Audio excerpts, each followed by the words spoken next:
provavelmente já ouviu por aí. Ela é muito tocada e celebrada em grandes eventos mundiais e ela alerta para algo maligno, para tudo aquilo que pavimenta o caminho do anticristo e todas as filosofias diabólicas que a gente tem acreditado e caído até então. Peço que você veja comigo, então, o significado dessa música. Ela começa dizendo o seguinte: imagine que não exista paraíso, é fácil se você tentar. Nenhum inferno sob nós, acima de nós, apenas o céu. Imagine todas as pessoas vivendo o presente. Imagine que não há países, não é difícil. Nenhum motivo para matar ou morrer, e nenhuma religião também.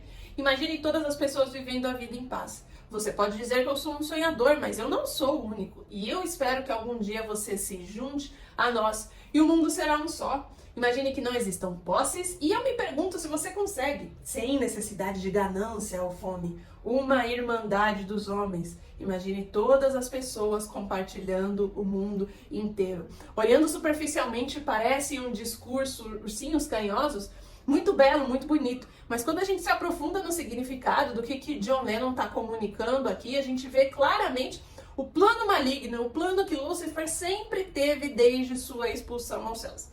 Mas tudo bem, vamos ver em detalhe. Primeiro ele começa falando da distinção, abolição das realidades eternas, ou seja, não existir céu, não existir inferno. Se não existe céu, não existe inferno, é porque não existe Deus. Se não existe Deus, de fato, o cristianismo está todo errado, obviamente. Então ele já começa trazendo essa proposta. Não tem paraíso, não tem inferno abaixo de nós, e o céu é simplesmente o céu de firmamento, o céu que andam os aviões, o céu azul. Não há céu de paraíso. Então ele já começa com essa ideia do que se chama aniquilacionismo ou niilismo, né? Que são formas também céticas, são formas de ateísmo. Ou seja, não existe Deus. Se não existe Deus, é claro que não existe céu e inferno. E a abolição das realidades eternas, né, a abolição da religião é um dos 3 pilares do comunismo, de Karl Marx, que ele estabelece lá em seu livro O Capital, publicamente. Então também a gente percebe esses ideais de esquerda e comunistas aqui. Mas ok, nessa primeira estrofe a gente já entendeu. Então a proposta é niilista, não existe céu, inferno, Deus não existe. Em outras palavras, se Deus não existe, aí ele termina a primeira estrofe falando: imaginam todas as pessoas vivendo o presente. Ou seja, o que ele propõe? Quando a gente fala que não tem céu, não tem inferno, não tem Deus, eu não preciso viver a minha vida diante daquilo que dizem as tais das escrituras sagradas, porque Deus não existe. Eu não preciso viver diante daquilo que Satanás vai dizer que poda o ser humano, que limita o ser humano. Óbvio, se não existe Deus, não tem religião, não tem propósito, não tem ligação com o transcendental e com o eterno. Tudo o que importa é o aqui ou o agora. Nós somos simplesmente animais racionais tentando sobreviver e extraindo o maior prazer no menor tempo possível enquanto podemos antes da nossa morte. Ok? Aí entendemos toda essa proposta aqui. Segunda estrofe. Imagine que não há países, não é difícil. Nenhum motivo para matar ou morrer. E nenhuma religião também. Imagine todas as pessoas vivendo a vida em paz. Então aqui, já na segunda estrofe, ele coloca mais claramente, né, com as palavras específicas. Imagine que não tem religião. Está estabelecido isso. Aí ele já começa para uma questão mais de governo. Então, imagine que não existam países, não há governo, todas as pessoas vivendo em paz. É isso aqui que já chama a atenção para algo mais apocalíptico, que é trazendo para o contexto do governo do anticristo. Ou seja, não há países, não há mais distinção. Essa distinção geográfica que existe, que é essa delimitação de territórios, que é basicamente o que torna um país, não existe mais. Então, não existe nenhum tipo de coisa, não há mais guerra, há somente paz, estamos todos unidos. Imagine todas as pessoas vivendo em paz, é o que ele diz aí. Então, a abolição de países é um governo único, é uma unidade, uma irmandade. Estrofe seguinte: você pode dizer que eu sou um sonhador, mas eu não sou o único. Eu espero que algum dia você se junte a nós e o mundo será um só.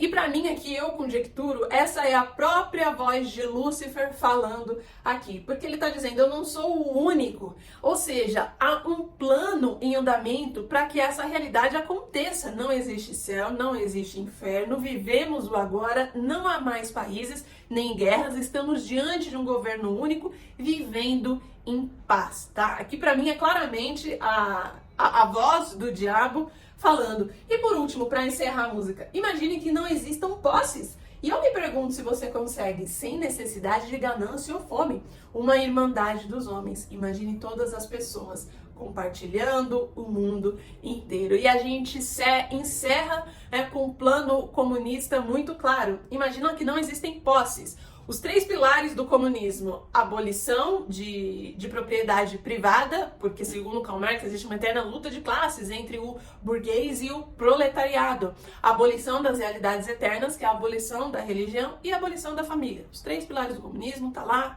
o Capital, Karl Marx, não é parafraseamento da minha parte, nem invenção da minha cabeça. E aqui ele vai propor: não existe mais posses, ou seja, é a abolição da propriedade privada, como diz o próprio pilar do comunismo. Não tem mais posse. Você não tem mais nada que chama de seu. Não há ganância, não há crédito, não há mérito. As pessoas não vivem mais pelas suas conquistas. Acabou tudo isso. Quando acaba a ganância, quando acaba as posses, você vive feliz. Pelo menos essa é a imagem e essa é a mensagem que essa filosofia diabólica tenta colocar na nossa cabeça. E aí termina: uma irmandade de homens. Imagine todas as pessoas compartilhando o mundo inteiro. Tudo é compartilhado, tudo é de todos, não há mais distinção, não há bem e mal, não há meu e seu, não há certo e errado. Não há nem mais as distinções territoriais de país. Vivemos todos compartilhando tudo, inclusive o mesmo território e o mesmo governo.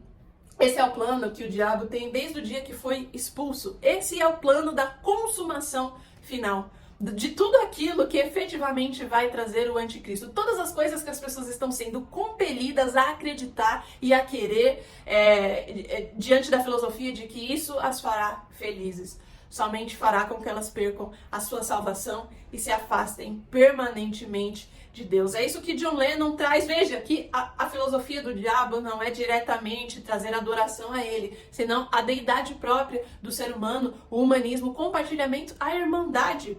Esse conceito de irmandade é um conceito muito perigoso. Irmandade é, senão, uma seita de homens construída sob essa filosofia do próprio prazer, da própria liberdade humana acima de todas as coisas. Quando a gente fala em irmandade, a gente tem que se remeter diretamente à história da Torre de Babel. Aquilo era a irmandade. Aquilo era uma irmandade. Nimrod, que foi o líder daquele acontecimento para a Torre de Babel. Ou seja, não nos afastemos, ficaremos todos unidos, somos uma comunidade, falamos todos a mesma língua, vamos construir esse edifício e chegar até o céu, e não há mais limites para aquilo que nós podemos fazer. Essa é a síntese do espírito anticristão que ronda a terra desde que Adão e Eva caíram, que entrou em Caim e segue essa linha da serpente. Então, que eu e você possamos estar atentos a exatamente essa narrativa, a isso que John Lennon comunica.